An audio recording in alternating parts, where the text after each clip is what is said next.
बिहार में बढ़ते कोरोना पर काबू पाने के लिए 15 मई तक संपूर्ण लॉकडाउन। आज आपदा प्रबंधन की बैठक में लिया गया फैसला। केरल में आज से 9 मई तक सख्त पाबंदियों वाला लॉकडाउन, सिर्फ जरूरी सेवाओं को ही छूट। केरल में पिछले 24 घंटे में 26,000 से ज्यादा नए मामले मिले। पंजाब और चंडीगढ़ के लिए नई कोरोना गाइडलाइंस जारी। रेस्टोरेंट से टेक अवे बंद, सिर्फ होम डिलीवरी की इजाजत। चंडीगढ़ में 11 मई तक सभी गैर जरूरी दुकानें बंद रहेंगी। कोरोना के मामलों को देखते हुए जम्मू कश्मीर में कई जगह कोरोना कर्फ्यू बढ़ाया गया। प्रशासन ने श्रीनगर, बारामूला, बड़गाम और जम्मू में कोरोना कर्फ्यू को 6 मई को शाम 6 बजे तक के लिए बढ़ा दिया। देश में कोरोना के केसेस पिछले 24 घंटे में पिछले 3 दिन के मुकाबले कुछ कम जरूर हुए हैं। 24 घंटे में 3,57,229 नए मरीज सामने आए हैं। 3449 लोगों की मृत्यु हुई है।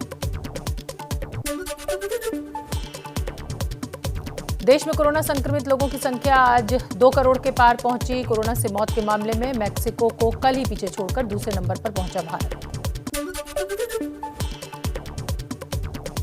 राजधानी दिल्ली में पिछले 24 घंटे में कोरोना से रिकॉर्ड मौतें, 448 मरीजों की जान गई। हालांकि नए मामले कुछ कम हुए, 18,043 नए मामले आए हैं।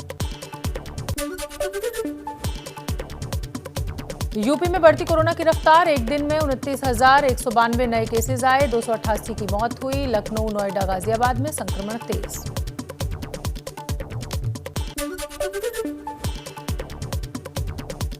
देश में अभी 34 लाख से ज्यादा कोरोना के एक्टिव केसेस। सरकार के मुताबिक 12 राज्यों में 1 लाख से ज्यादा एक्टिव मामले।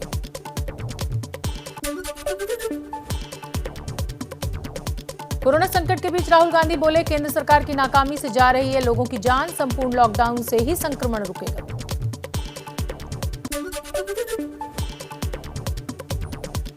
लिक्विड ऑक्सीजन की अब तक की सबसे बड़ी खेप आज दिल्ली को मिली। गुजरात के हापा से 85 टन ऑक्सीजन लेकर आज स्पेशल ट्रेन गुरुग्राम पहुंची। पश्चिम बंगाल के दुर्गापुर से भी 120 टन ऑक्सीजन दिल्ली पहुंची। ट्रेन से आए 6 टैंकर्स ओखला में उतारे गए।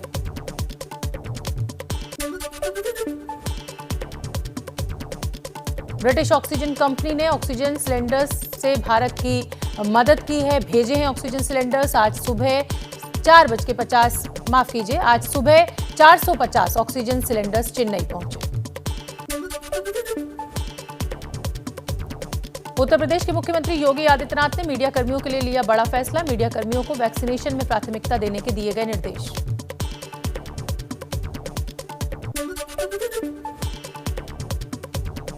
कोरोना काल की दर्दनाक तस्वीरें दिखाने पर रोक लगाने वाली याचिका को दिल्ली हाईकोर्ट ने किया खारिज। कहा, मौत का आंकड़ा बताना नकारात्मकता नहीं।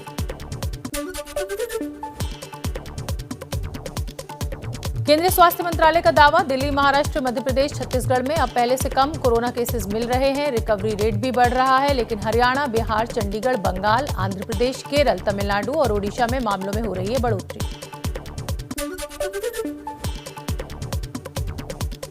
केंद्रीय स्वास्थ्य मंत्रालय की देशवासियों को सलाह, कहा, देश में कोरोना की कमी के संकेत, लेकिन लोग बरतें पूरी सावधानी।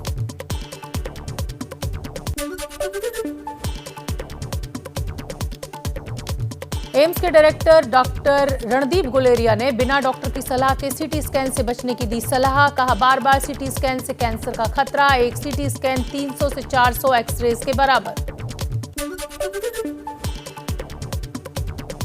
कोरोना की मार, लेकिन वैक्सीनेशन की सुस्त है रफ्तार। सीरम इंस्टीट्यूट ने कहा, 3-4 महीने में 11 करोड़ टीके की सप्लाई की है तैयारी।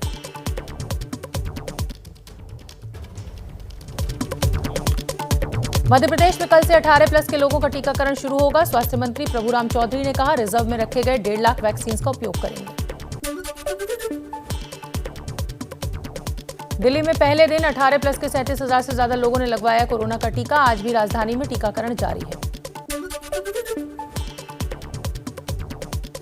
मध्य प्रदेश में कल से शुरू होगा 18 से 44 साल के लोगों का मुफ्त टीकाकरण। आज कोरोना वैक्सीन का ड्राई रन होगा। मुंबई के बीकेसी जंबो वैक्सीन सेंटर में आज 44 साल के ऊपर के लोग कोरोना की दूसरी डोज लेने पहुंचे, लेकिन कुछ लोगों को ही वैक्सीन मिली और फिर खत्म हो गई। दिल्ली में अस्पतालों में बेड की कमी, ऑक्सीजन की कमी और दवाइयों की कमी जैसे अलग अलग मुद्दों पर हाईकोर्ट में आज भी सुनवाई जारी। केंद्र को आज बताना है कि सेना सहयोग वाली मांग पर उसका क्या रुख है। गृह मंत्रालय के अतिरिक्त सचिव पीयूष गोयल का बयान, देश में ऑक्सीजन की कमी नहीं, देश में पर्याप्त मात्रा में ऑक्सीजन उपलब्ध। राजस्थान के मुख्यमंत्री अशोक गहलोत ने फिर उठाया ऑक्सीजन की कमी का मुद्दा, कहा संक्रमितों के अनुपात में ऑक्सीजन की कमी, केंद्र सरकार मदद करे।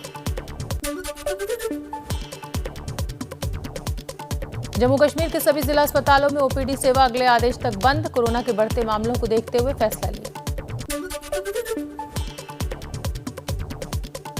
मध्य प्रदेश, बिहार, उड़ीसा, उत्तराखंड के बाद पंजाब ने भी मान्यता प्राप्त पत्रकार फ्रंटलाइन वॉरियर्स घोषित, प्राथमिक आधार पर कोरोना का टीका मिलेगा। कोरोना की वजह से चुनाव आयोग ने 3 जगहों पर चुनाव टाले, बंगाल की 2 और ओडिशा की 1 सीट पर चुनाव टाले गए। हरियाणा के अंबाला में लॉकडाउन का उल्लंघन करने वालों पर पुलिस की कड़ी कार्रवाई, लोगों के चालान काटे, कान पकड़कर उठक बैठक भी करवाई। कोरोना काल के बीच फिर दिखी रिश्तों में दरार, आगरा में बुजुर्ग मां को कोरोना संक्रमित समझकर घर में कैद करके बहू बेटे हुए फरार, नवासे ने पुलिस को फोन कर ताला तोड़कर बुजुर्ग महिला को बचाया। कोरोना के खिलाफ लड़ाई में इटली ने की भारत की मदद, एक ऑक्सीजन प्लांट और 20 वेंटिलेटर सेना के विमान से दिल्ली पहुंचाए। कोरोना से जूझते भारत को अमेरिकी दवा कंपनी फाइजर की बड़ी मदद, कोरोना मरीजों के लिए 517 करोड़ रुपए की दवाएं डोनेट की। प्रधानमंत्री मोदी और ब्रिटेन के पीएम बोरिस जॉनसन के बीच आज वर्चुअल शिखर समिट, कोरोना संकट के अलावा दोनों देशों में द्विपक्षीय रिश्तों का आधार मजबूत करने के लिए 10 साल के रोड मैप का ऐलान होगा। बंगाल में हिंसा और बीजेपी कार्यकर्ताओं पर हमले को लेकर बीजेपी ने प्रेस कॉन्फ्रेंस कर ममता सरकार को घेरा, संबित पात्रा बोले ये संयोग नहीं प्रयोग है। पश्चिम बंगाल में चुनाव नतीजे के बाद हिंसा हुई तेज, बीजेपी का दावा, एक दिन में 9 कार्यकर्ताओं की हत्या की गई, टीएमसी पर आरोप लगाए।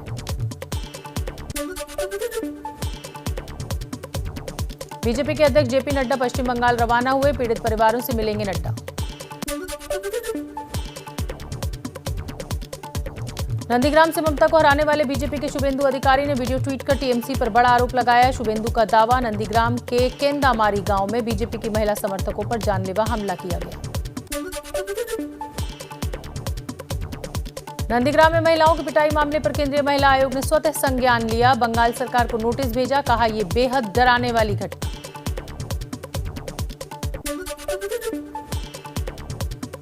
बीजेपी अध्यक्ष जेपी नड्डा की अगुवाई में बीजेपी कल पूरे देश में प्रदर्शन करेगी, बंगाल में हो रही राजनीतिक हिंसा को लेकर टीएमसी का घेराव करेगी। ममता बनर्जी कल सुबह 10:45 पर राजभवन में मुख्यमंत्री पद की शपथ लेंगी, अगले दिन यानी 6 मई को विधायकों की शपथ होगी।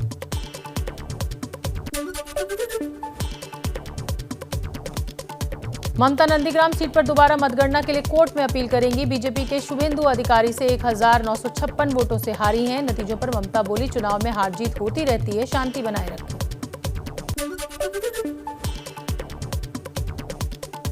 बंगाल में बीजेपी की सीटों पर ममता ने कहा 50 सीट भी पार नहीं कर पाती बीजेपी, 77 सीटें भी चुनाव आयोग की वजह से आई, महिला शक्ति ही बीजेपी को रोक सकती है। ममता बनर्जी ने टीएमसी कार्यकर्ताओं से कहा, अभी हमें कोरोना से लड़ना है, बाद में जीत का जश्न मनाएंगे। 5 राज्यों के चुनाव खत्म होते ही बढ़ने लगी पेट्रोल डीजल की कीमतें, दिल्ली में पेट्रोल 15 पैसे और डीजल 18 पैसे महंगा हुआ।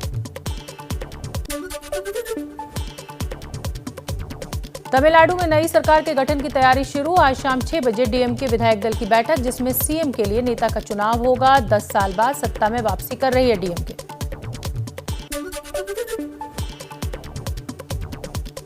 केंद्रीय मंत्री और असम के चुनाव प्रभारी नरेंद्र सिंह तोमर आज गुवाहाटी पहुंचेंगे, नवनिर्वाचित विधायकों के साथ करेंगे बैठक, फिर दिल्ली लौटकर आलाकमान को रिपोर्ट सौंपेंगे। चुनाव से पहले बीजेपी ने मुख्यमंत्री के लिए अपना चेहरा घोषित नहीं किया था। पूर्व आरजेडी सांसद शहाबुद्दीन के निधन पर तेजस्वी यादव ने ट्वीट कर कहा, आरजेडी हर मोड़ पर परिवार के साथ खड़ी है। एक ट्वीट वायरल हुआ था जिसमें कहा गया था कि शहाबुद्दीन सीवान में दफन नहीं हुए तो तेजस्वी की राजनीति खत्म हो जाएगी।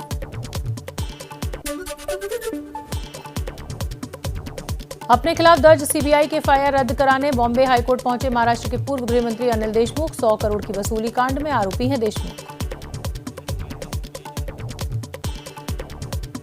ये सुनवाई जल्द हो, ये अपील।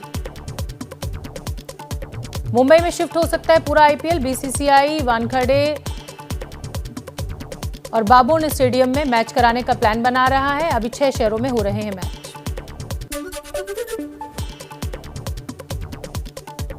कोलकाता के बाद धोनी की चेन्नई आईपीएल टीम भी कोरोना की चपेट में आई। टीम के chief executive officer, bowling coach और बस का एक कर्मचारी टेस्ट में पॉजिटिव निकले।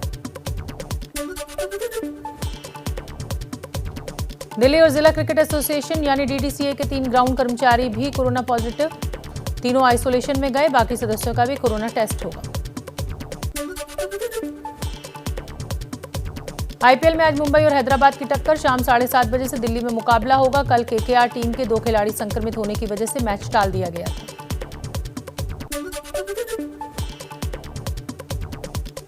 अभिनेत्री कंगना रनौत के खिलाफ कोलकाता पुलिस ने शिकायत दर्ज की। कंगना ने बंगाल चुनाव नतीजों में टीएमसी की जीत को लेकर आपत्तिजनक ट्वीट किया था।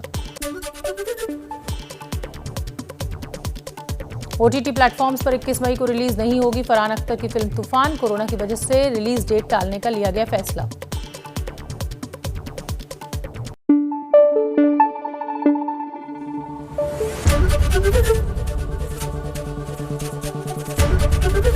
एबीपी न्यूज आपको रखे आगे।